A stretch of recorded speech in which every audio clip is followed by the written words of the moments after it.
Olá, nobres amigos! Eu sou o príncipe exilado Lucas Possalski II, Lucas Docas, e hoje, em meu traje de armadura completa, vim regravar para vocês o vídeo sobre armaduras. Porque afinal, armaduras!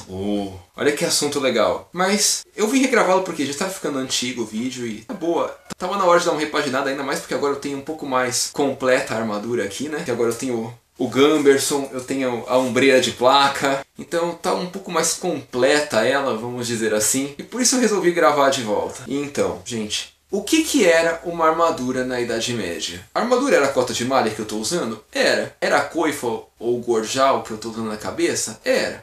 Era a ombreira de metal? Vou até tirar ela aqui porque esse negócio ainda não tem as amarras. Era essa armadura de placa aqui? Era.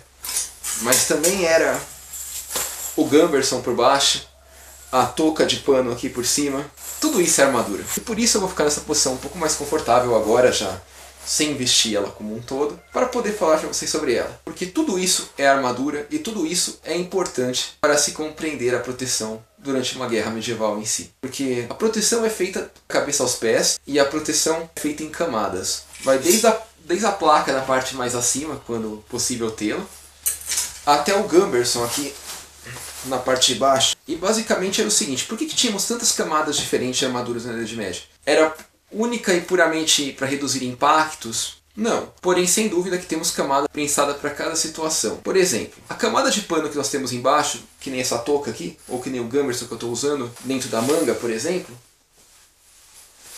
são as camadas de redução de impacto. Geralmente é uma peça acolchoada feita entre 10 e 38 camadas de pano. Algo entre 10 e 38. Poderia variar isso. Muita gente gosta de falar que é 38, mas 38 era o máximo que era utilizado, né? Não era necessariamente normal. Muitas vezes ficava muito menos que isso. Mas pelo menos umas 10 camadas de pano tinha, para poder acolchoar a coisa. Qual que é a importância dessa parte de pano, Docas? A importância é reduzir impactos e perfurações. De amortecer. A ideia é essa. Que esse pano nada mais é do que um amortecedor da sua armadura. É onde quando o cara vier te dar um golpe com a espada e bater na sua cota de malha, e aí não vai cortar nada, mas é o que vai te evitar quebrar um osso na hora que ele acertar a espada no seu braço. Porque se tivesse só com a cota de malha ou só com a placa, talvez ele quebrasse seu braço. Então a parte de pano tem essa importância. Era uma boa proteção contra impactos e contra perfurações também. Talvez ela não fosse tão efetiva contra perfurações quanto uma placa, por exemplo, mas ela sem dúvida ajudava. Imagina só, você levar uma flechada com e uma sem Gumberson.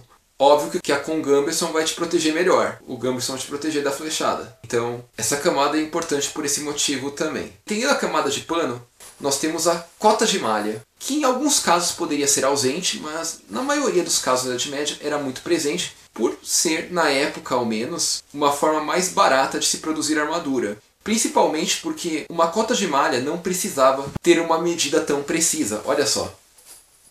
Ela fica meio larga. Ela fica meio larga em mim. Porque uma cota de malha nada mais é do que uma malha de ferro. Ela funciona exatamente como uma blusa, como uma camiseta, que se adequa ao seu formato. Você não precisa ter medidas precisas exatas de você. Então, a grande importância da cota de malha é isso. A ideia da possibilidade de se adequar ao formato do seu corpo. Por isso ela era muito barata e versátil. Uma coisa muito importante ressaltar é que eu estou utilizando uma cota de malha butted, que é uma cota de malha historicamente imprecisa, vamos usar nesses termos. Porque as cotas de malha iniciais elas eram rebitadas. Elas possuíam argolinhas bem fechadas, ao contrário dessa daqui que é meramente encaixada. Isso pode parecer bobeira, mas faz uma puta diferença, porque se uma ponta atravessa a malha com ela rebitada, a ponta trava no rebite. Ela terá muito mais trabalho que terá que arrebentar o rebite. Quando é só encaixada, a ponta pode simplesmente desencaixar a cota de malha e atravessá-la. Então, essa é a vantagem histórica de uma cota de malha revited, e não butted, que nem essa daqui.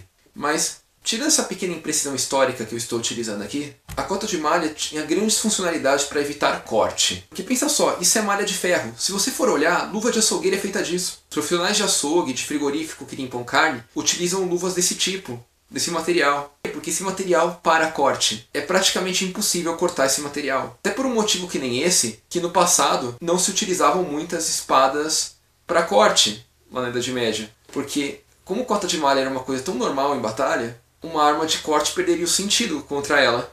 E até por isso que as wakshots, apesar de terem corte muitas vezes, não eram tão voltadas para isso. A cota de malha durante muito tempo era utilizada só ela e o gamberson embaixo, principalmente mais para o começo da Idade Média, onde o custo de se produzir peças de placa era muito caro. E o domínio da produção de armaduras articuladas nesse período não era uma coisa tão boa. Porém, à medida que o tempo foi passando, surgiram as placas. A começar pelas couraças. Sim, muita gente chama placa peitoral de couraça, mas isso é um nome errado, porque couraça é um tipo específico de armadura de placa que é ligada com couro. É a famosa armadura brigadeiro. Eu ainda não tenho uma aqui, tal nos planos fazer, porém não tive tempo de produzi-la.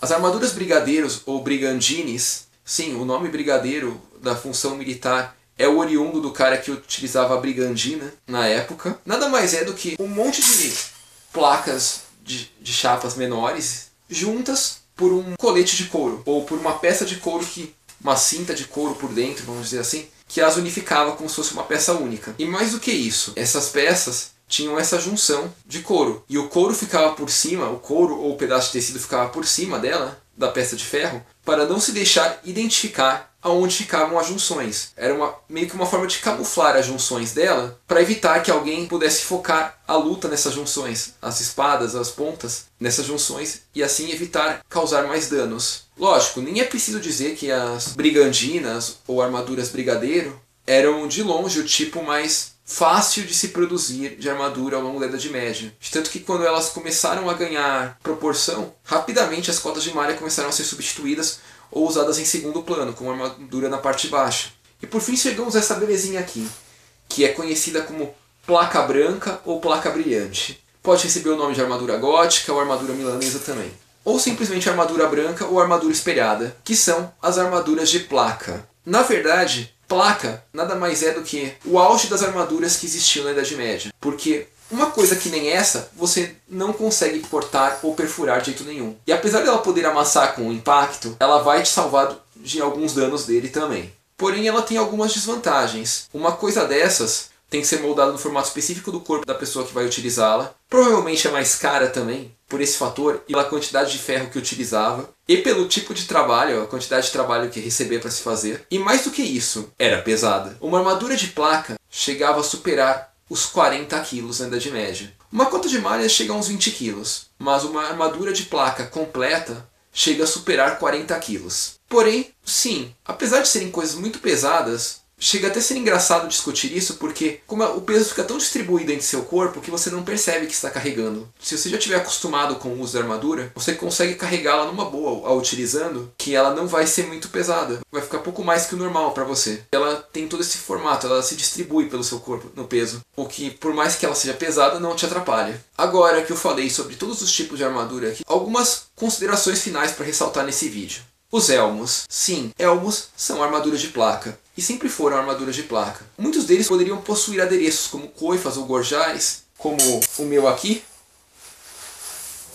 em malha ou em outro material. Ou até algum acolchoamento na parte interna, em tecido ou couro. Mas elmos praticamente sempre eram de placa. E apesar de tudo, os elmos em placa são muito antigos. São até anteriores à Idade Média. Mas por que o elmo sempre foi de placa, mas a armadura de placa demorou para se tornar uma coisa popular na Europa? Pelo motivo simples, o elmo serve para proteger sua cabeça. Então, para proteger a cabeça, ninguém brincava muito no passado. Esse é um primeiro fator. Um segundo fator importante de falar para vocês aqui nas considerações finais é que, embora essa belezinha possa proteger muito bem de cortes, perfurações e até impactos, o ponto mais fraco e vulnerável dela é o impacto, o que justificava a existência de tantas massas, martelos de guerra, machados, alabardas em batalhas, a grande variedade de armas de impacto e até da própria possibilidade de muitas espadas terem capacidade de impacto também, porque é o grande ponto de vulnerabilidade disso aqui. De tanto que isso aqui não protege contra armas de fogo, não protege contra tiros. Se você ouvir alguém falando que isso aqui protege contra tiros, releva. Por mais que haja alguma prisão histórica em algum evento específico, não, isso não protege contra armas de fogo. Outra consideração importante é que havia algumas armaduras que eu não citei nesse vídeo. E eu não citei justamente por motivos de não serem coisas comuns, vamos dizer assim. Que eram as armaduras de couro e as de escama. De escama, na verdade, nada mais é do que uma cota de malha com escamas sobrepostas às argolas. Então, na prática é só uma cota de malha melhorada, vamos dizer assim.